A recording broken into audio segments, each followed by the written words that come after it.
Alléluia. Que le Seigneur nous bénisse. Et je suis vraiment dans la joie de me mettre devant cette assemblée pour vous témoigner de tout ce que Dieu a fait dans ma vie au travers de ce ministère.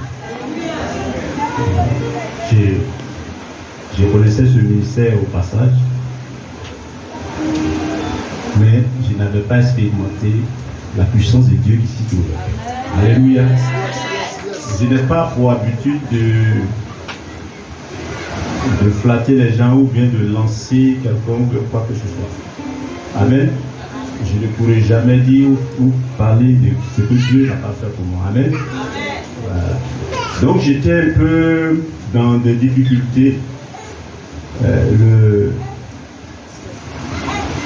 Le docteur qui est là, on se connaît il y a longtemps.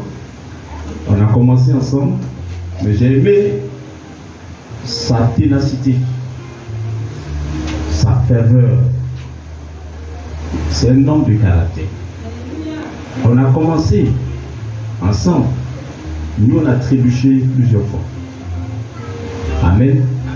J'ai dirigé l'église. Mais aujourd'hui, je ne dirige plus l'église. Un jour, j'étais là comme ça, et puis, dans ma faiblesse, j'ai vu son nom quelque part, et puis j'ai essayé de l'appeler. Et puis, il m'a dit, mais tu es où? Viens me voir. Amen. C'est ainsi que je suis arrivé ici. En tout cas, ce jour-là, il m'a entretenu. Amen. Il m'a dit, non, tu peux encore aller, tu peux encore reprendre. Amen. C'est ainsi que j'ai commencé à fréquenter cette église. Amen. Depuis que je suis arrivé ici, il faut dire que les choses ont commencé à aller de bon train. Les choses ont commencé à aller de bon train. D'abord, c'était sur mon corps physique. D'abord, j'avais mal au niveau de ma gorge parce qu'on m'avait lancé un sort. Donc, à la médecine, à l'hôpital, me soigner, tout ça, on a prié, tout ça.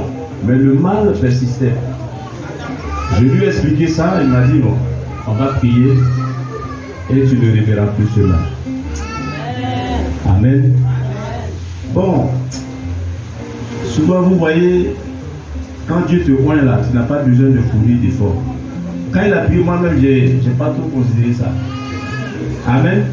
Parce qu'il n'a pas dégagé de force comme on a l'habitude de le faire. Et puis simplement, bon, il dit, va, je sais que tu es guéri, c'est fini. Amen. Je suis parti. Quelques jours après, je vois que les choses ont commencé à changer. Et tout est rentré dans l'ordre. C'est le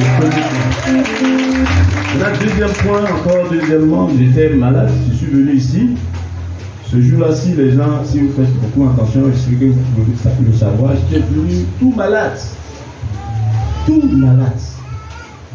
Je ne sais pas si c'était fallu. Là encore, il m'a vu, il m'a dit, non, mais qu'est-ce que tu as? Amen. Là aussi, il a prié pour moi. Quand je suis arrivé à la maison, tout est rentré dans l'ordre. Alléluia. Maintenant, par les prières qu'on fait ici, qu'on appelle prière exaucée, c'est ça? Voilà, quand on vient, les paroles qu'il donne, ça me galvanisait. Et puis bon, j'ai dit, bon Seigneur, restaure-moi. Tout ce que j'ai, tout mon corps, là, il faut enlever. Tout ce qui n'est pas normal sur mon corps. Sur mon corps, il faut enlever. Alors ici, j'avais un point ici, je ne sais pas si vous avez remarqué cela. J'avais un gros point là. Je l'ai eu depuis que j'étais à l'école et ce point est resté. Chaque fois, ça est là, mais ça ne bouge pas. Mais dès que j'ai commencé à prier ainsi, voilà, je me lève un matin, le truc a commencé à s'enfler. Je ne comprends pas. Ça me faisait mal. L'autre bouton est sorti ici.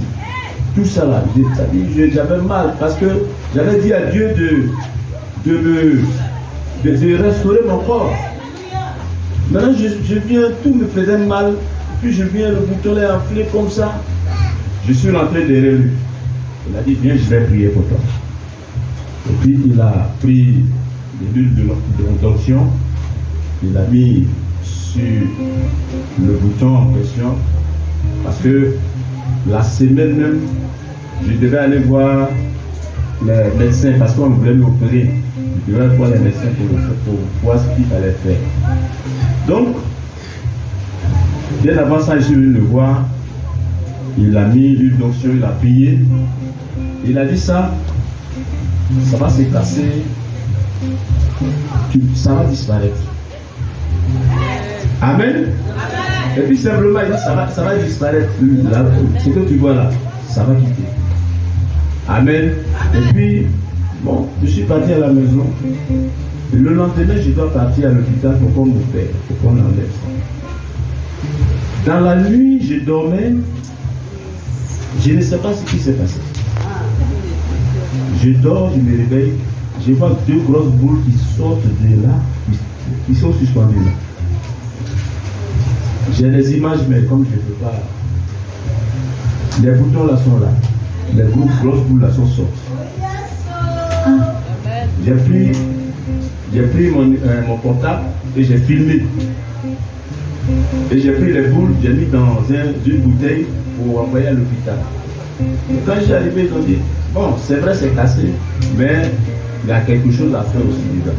Il y a des poches qu'il faut enlever. Amen. Donc, ils ont enlevé les poches.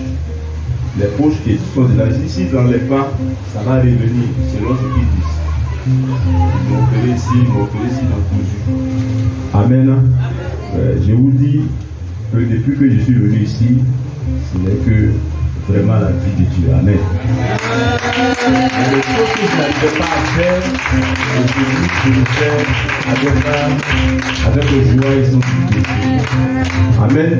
Donc, je voudrais bénir le Seigneur pour cette œuvre.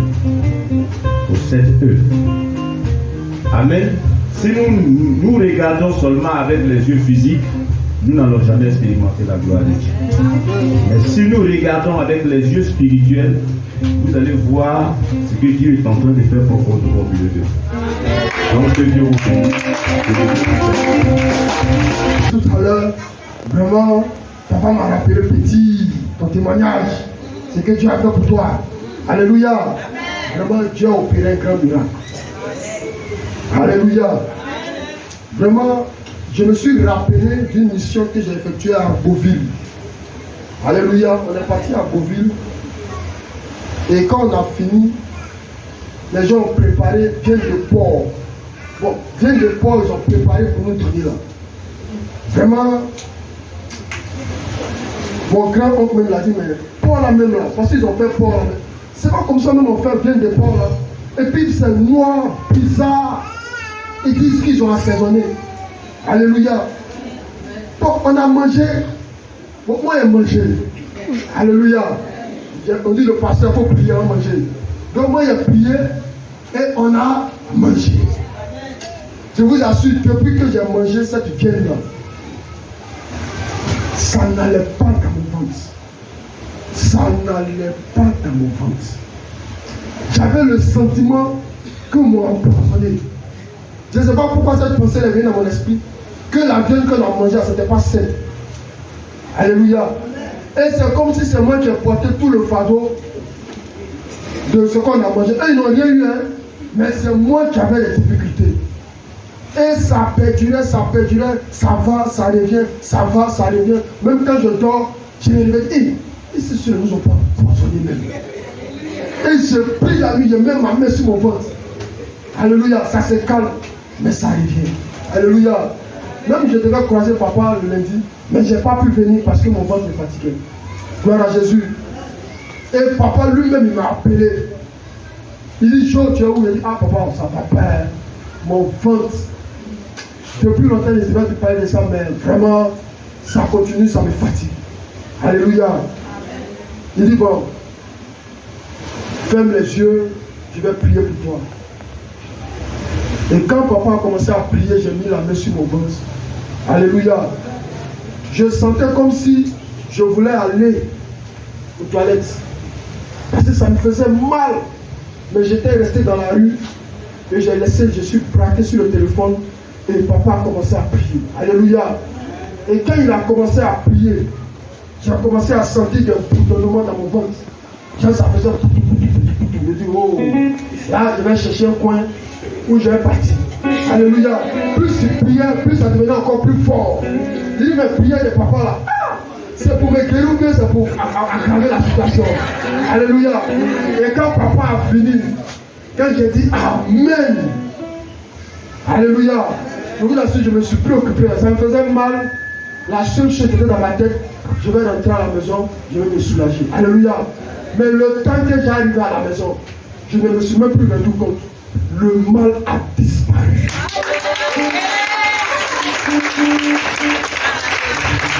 Le mal a disparu. Alléluia. Comme c'est quelque chose qui me fatiguait, j'avais pris ça de l'esprit et je me suis dit, tiens, j'avais mal au ventre. Mais qu'est-ce qui se passe? Ça ne fait plus mal. J'ai bu l'eau, j'ai tout fait, j'ai remué. Le mal a disparu. Alléluia. Vraiment ce matin, je vais dire merci à Dieu. Parce que depuis cette prière jusqu'à aujourd'hui, je n'ai plus de mal. Je n'ai plus de mal jusqu'à aujourd'hui. Que Dieu bénisse.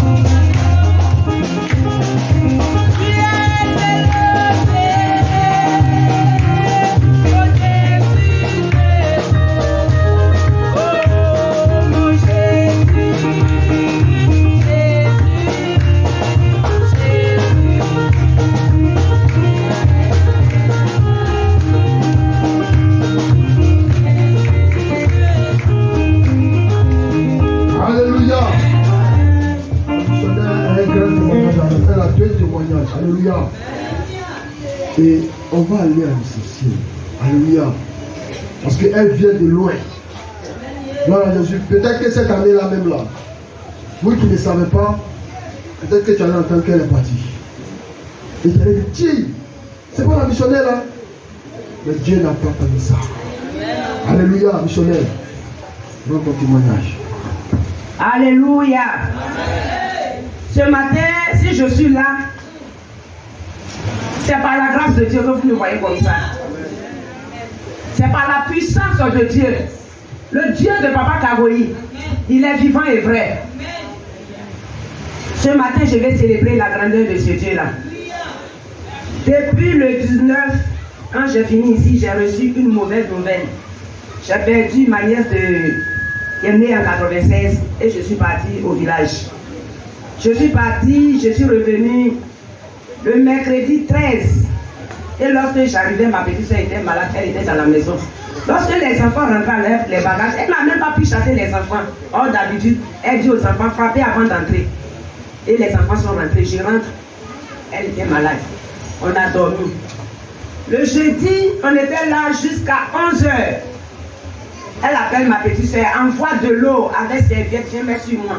Je me suis levée, je suis rentrée. J'ai dit, Rose, il y a quoi? Elle dit, ça ne va pas. Je me suis assise. Et elle est tombée sur moi comme ça. J'ai dit, mais Seigneur, qu'est-ce qui se passe? Oh, Dieu de Papa Kagoyi, j'ai pris de l'eau. Et j'ai prié sur cette eau. J'ai dit, tiens, et bois l'eau. Lorsqu'elle a fini de boire l'eau, celle qui était en train de... Elle avait la foi, ses dents se tapaient dessus. Tu ne pouvais rien faire après avoir bu l'eau. Elle dit, je vais me coucher. Il faut me couvrir avec ton gros drap. Et je l'ai couvert avec le gros drap. J'étais au dehors. 2 secondes après, j'entends la voix du ventilateur la souffler. J'ai dit, Seigneur, merci pour le miracle que tu as opéré. Dieu a guéri ma petite soeur instantanément. Je vais bénir le Seigneur ce matin. Je vais lui rendre grâce pour sa puissance. Mon deuxième témoignage, c'est le vendredi même, quand je suis arrivée, je suis venue chez papa pour les saluer. Et quand j'arrivais, papa n'était pas là, c'était maman même qui était là. C'est elle qui serait vraiment dans la plus grande étonnement. Je les saluais, elle dit, ah, ma fille, il faut me saluer. On a fait à tout. Elle dit, hey, tous les jours, j'ai pensé à toi. Papa me dit, à cause de celle-là, ta fille là, tu ne dors pas. Je dis, mais il y a longtemps, on n'arrive même pas à la joindre. Et c'est comme ça, je dis, bon, je vais partir. Je dis, maman, ce que je sens, c'est Furon qui est là. Elle dit bon, avant de partir, il faut payer antidouleur et puis il faut partir prendre. Ce n'était pas vrai. L'ennemi a décidé autrement. Mais Dieu a un décret qui est intouchable. Quand je suis quitté, je ne sais pas même jusqu'à là où je suis arrivé. Je ne sais pas où. Et puis je suis tombé. Je suis tombé, c'est fini. Je me suis réveillé à l'hôpital de quartier d'Ivo. Je ne reconnaissais personne. Je ne reconnaissais rien. Qu'est-ce qui se passe? Dieu a opéré le miracle. Le Seigneur a opéré le miracle. Le Dieu souverain a parlé. C'est lui qui a le dernier mot. Ils ont tout déclaré. Mais Dieu a le dernier mot. Après examen, le docteur nous dit, allez-y à la maison. D'autres personnes disent, mais celle-là, elle a la chance. Hein. On pouvait leur dire d'aller au CHU. Elle pouvait même rester même dans le taxi.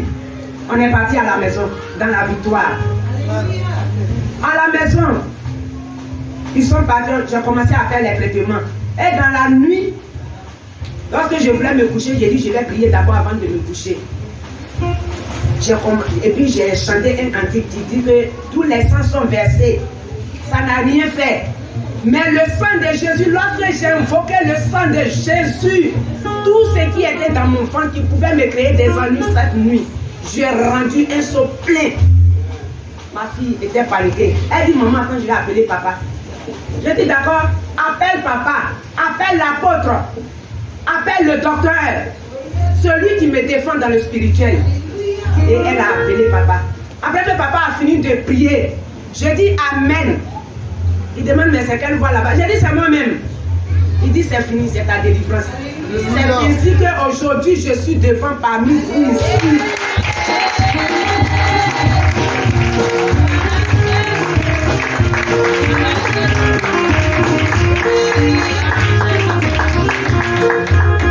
Ce n'est pas que j'avais eu vertige auparavant, non. Mais jusque-là, je vous dis la vérité. Je ne sais même pas où. Je ne sais pas si c'est au feu de Isha. Je ne sais pas là même où je suis tombé. Mais l'Éternel, je ne me prépare pas parce que je sais que c'est un élèvement. Parce que quand tu ne tombes pas, je ne peux pas t'élever. Je vais rendre grâce à ce grand Dieu ce matin. Merci, merci, merci.